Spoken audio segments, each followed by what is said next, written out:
Oo, yan kabayan eh, yung ano yun yan. Sakto lang kapal. Masyadong manipis. Isang buto. Oo, yan. Tama, tama. Kabayan. Sabi lang eh. Ito mga kabayan naman ang ating pork spare ribs na paborito din man natin. Napakasarap. Pang sigang, pang binangi.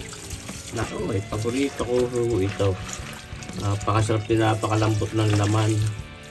Yan ho.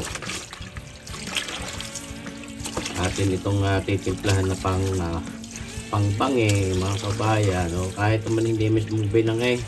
Kahit sa atin non-stick wok pan, sa non-stick pan po pwede ito mga kabayan.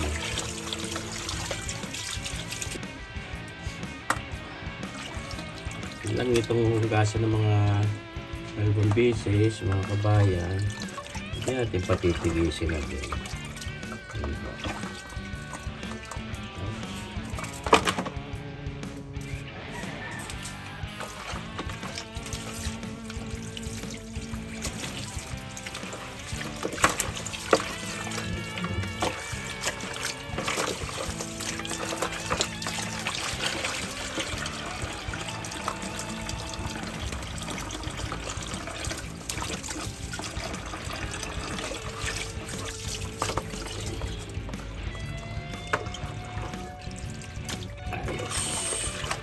Ayos. Titigisin lang natin ito at ating titimplahan mamaya. Ayan mga kabayan, kaya ngayon titimplahan natin itong ating pork spare ribs. Lalagay tayo ng oyster sauce.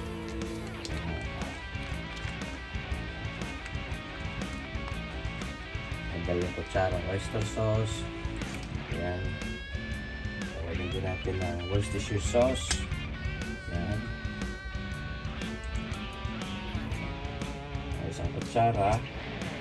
Lagyan natin ng paminta. Dami-dami. Para mas masarap.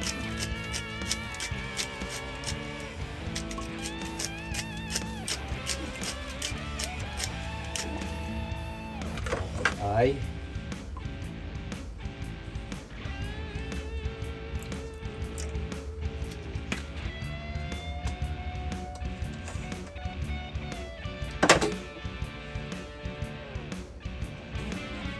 Tapos lalagyan din natin yan ng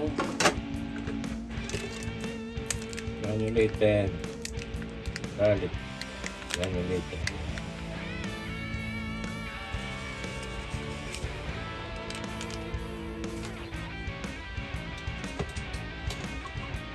Lagyan natin yan ng isang pirasong pork cube.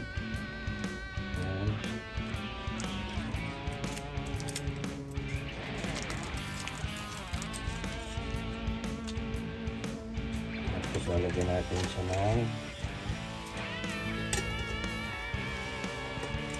tomato sauce. Siyempre, gamitin natin ito mga nasa.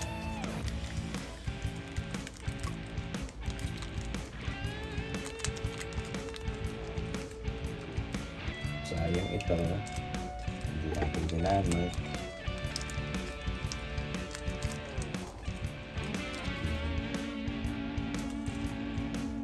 Babanawin.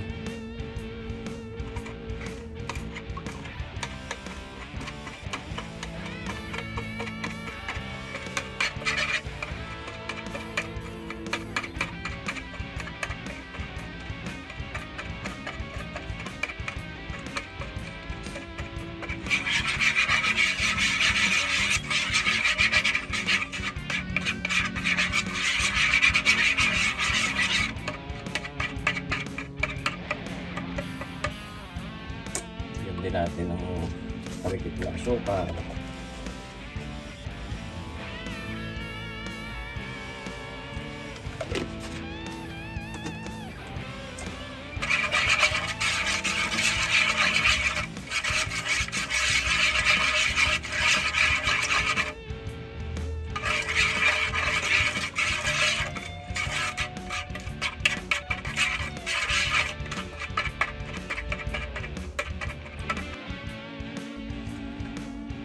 din natin yan ng coke.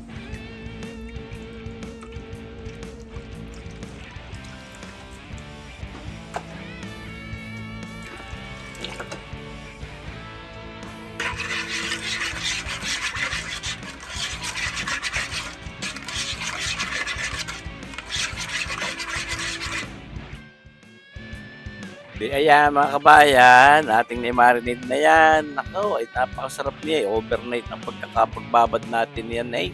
Kaya talab na talab ang lasa ng ating ginawang panimpla diya. Tayo inihanda na ng pagbabangay. May tarong langis doon mantikang ating panghaplas. Ito, nakahanda na rin ang ating bangiha. Kaganda ng baga eh. Tunay kaya mga kabayan.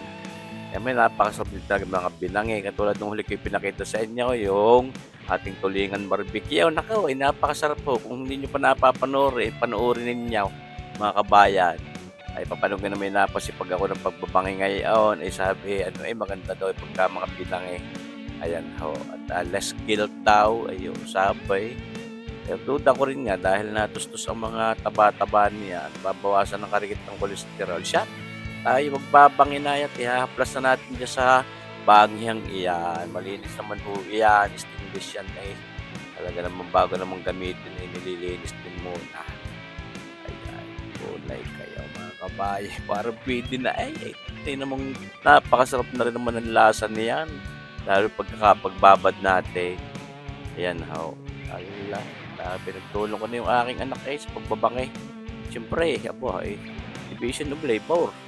Mga kabayan. Ako medyo nahihirapan na rin magbangay. Napakainit. Ako pa ay mahirap na. Ayun pa. Ito na yun na. Delicate. Pagka sobrang init ay nadadarang ang ating katawan. Yun, mga kabayan. Kaya naman ni ating ibabangin na lang tayo natutuwa nila ipakita sa inyo ang pagbabangin. Siyempre, para kumpleto ang ating video.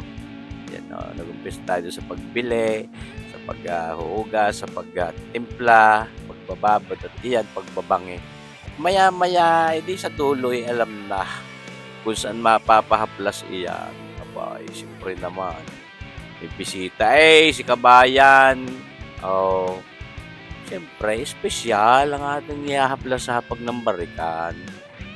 Katulad niya mga iyan, may mga kasama pa rin niyang mga naunang ibinangay. Mga kabayan. Di ba gahaw? Basunod pala diyan. Isunod pa akong ibabangin diyan eh. Papakita ko din naman sa inyo. Sa isang araw. Nakaw, sus marisipoy tawahar. Kakasarap naman niyang ating mga gayang. Inihaw ni binangin pa yung sinugpa pa. Tapos ginrill mo pa. Apo, ay siya. Yaw, natin binalik na. Nalingat ako ng curry cake. Sabi ko bibisitahin. Ay di yun, nasiklot ng curry cake. Ayan, may pwede pa rin nating tanggalin. At iyan naman kaya medyo nasiklot. Ay may asukal yan Ayan na ho. Ay kaganda ng baga. Ayan, may pag nakakorkor natin yung pinagsunugang ayan. Iba-iba. Tunay naman mga bay. Ubus din yan. Pag may sa hapag ng barikan mo inihaplas, ewan ko kung may matira diya, kahit pa pwedeng gawin ka pa mga kabayan. Ay siya, dito nga ho, ating binangingyaan at naku, atin ang nihaplas sa hapag ng barik at may mga sagpi pa riyang ibinangay ko rin nga yung pusit na yaon, pusit lao, tapos itong aming babarikin mga papagartaw at meron pa rin papagarne na aking ginayaon. Yung yellow pinto na sa siming yaan. Ay pa nga hanapin ng kabarikan.